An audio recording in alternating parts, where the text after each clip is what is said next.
ഒരു ഗ്രാമത്തിൻ്റെ തേങ്ങലുകൾക്കൊപ്പം ഭാര്യയുടെയും മകൻ അയാൻ്റെയും നിലവിളികൾ അവിടെ നിന്നവർക്ക് തീരാ ദുഃഖമായി മാറി. കേരളം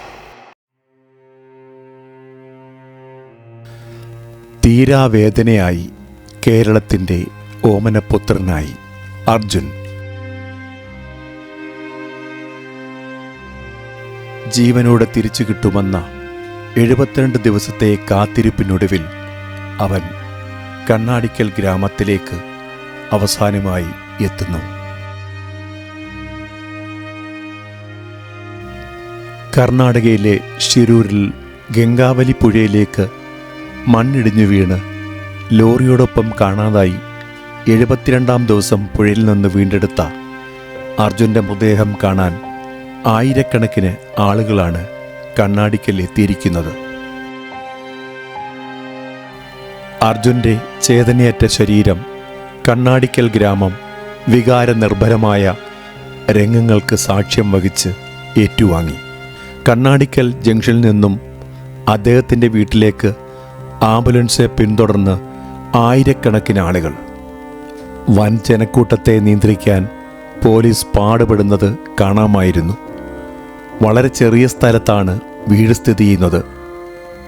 ആംബുലൻസിൽ തെങ്ങി നിറഞ്ഞ വീടിൻ്റെ മുറ്റത്തേക്ക് കൊണ്ടുപോകാൻ ഏറെ ബുദ്ധിമുട്ടി.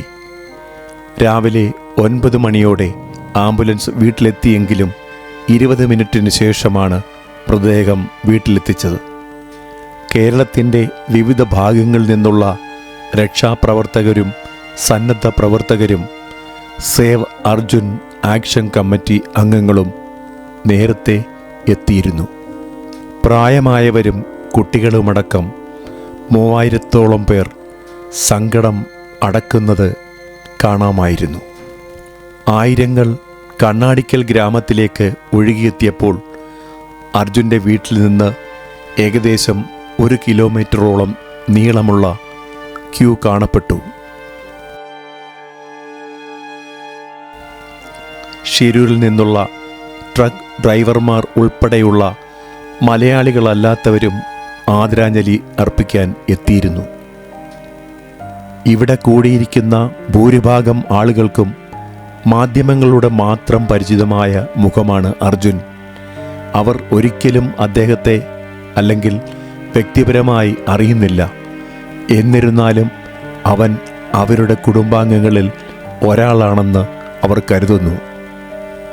അർജുൻ്റെ കുടുംബം വീടിനുള്ളിൽ തങ്ങളുടെ പ്രിയപ്പെട്ടവർക്ക് ആദരാഞ്ജലി അർപ്പിക്കുന്ന വികാരനിർഭരമായ രംഗം ആരുടെയും കണ്ണു നനയുന്നതായിരുന്നു.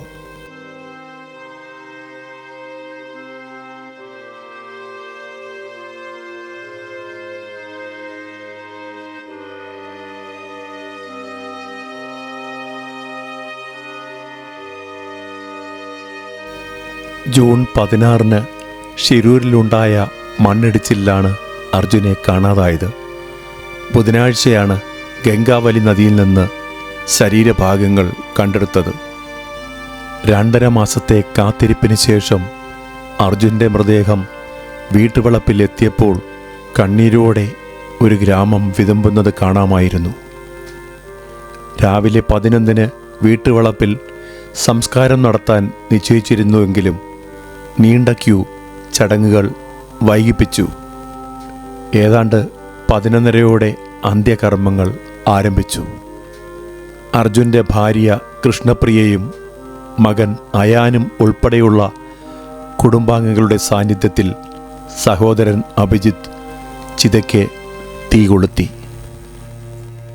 ഗംഗാവലി നദിയിൽ നിന്ന് ലോറിയുടെ ക്യാബിൽ നിന്ന് കണ്ടെടുത്ത അർജുൻ്റെ 2 ഫോണുകൾ, വസ്ത്രങ്ങൾ, പാത്രങ്ങൾ, ഭക്ഷണ സാധനങ്ങൾ, ബാഗ്, വാച്ച്, മകന് വേണ്ടി വാങ്ങിയ കളിപ്പാട്ടം എന്നിവ വീട്ടുകാർക്ക് കൈമാറി. കാർവാർ MLA സതീഷ് കൃഷ്ണ സെയിലിൻ്റെ സുത്യർഹമായ സേവനം നമുക്ക് ഈ ദുരന്തം ഉണ്ടായതിനു ശേഷം കാണുവാൻ സാധിച്ചിട്ടുണ്ട്. അദ്ദേഹവും കണ്ണാടിക്കൽ ഗ്രാമത്തിൽ രാവിലെ തന്നെ എത്തിയിരുന്നു. കർണാടക സർക്കാരിൻ്റെ 5 ലക്ഷം രൂപ അർജുൻ്റെ അമ്മയ്ക്ക് കൈമാറും.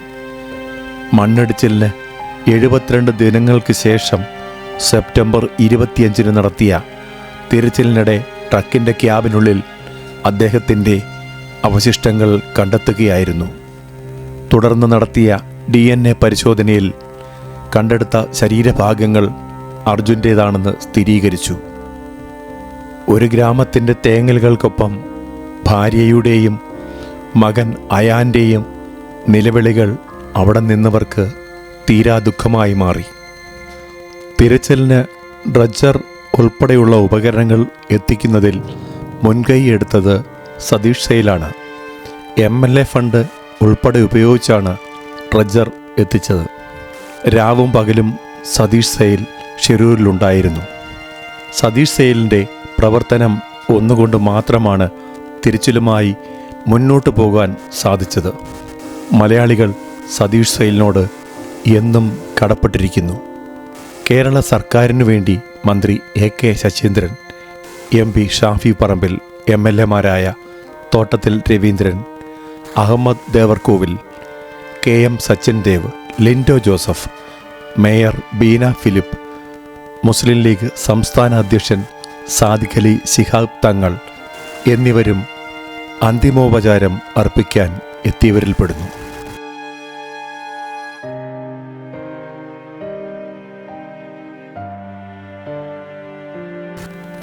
അർജുൻ്റെ ഈ വിയോഗത്തിൽ ലോറി ഉടമ മനാഫിൻ്റെ പ്രവർത്തനം ശ്രദ്ധേയമാണ്. അദ്ദേഹം ആദ്യ അവസാനം ഷിരൂരിൽ തങ്ങി എല്ലാ പ്രവർത്തനങ്ങൾക്കും നേതൃത്വം കൊടുക്കുകയും കുടുംബത്തെ ആ വിവരങ്ങൾ ധരിപ്പിക്കുകയും ചെയ്തിരുന്നു. അർജുൻ്റെ അച്ഛന് കൊടുത്ത വാക്ക്, അർജുനെ തിരികെ കൊണ്ടുവരും എന്ന് പറഞ്ഞ ആ വാക്ക് പക്ഷേ ഈ രീതിയിലാകുമെന്ന് ഒരുപക്ഷെ മനാഫ് പോലും കരുതിയിരുന്നില്ല.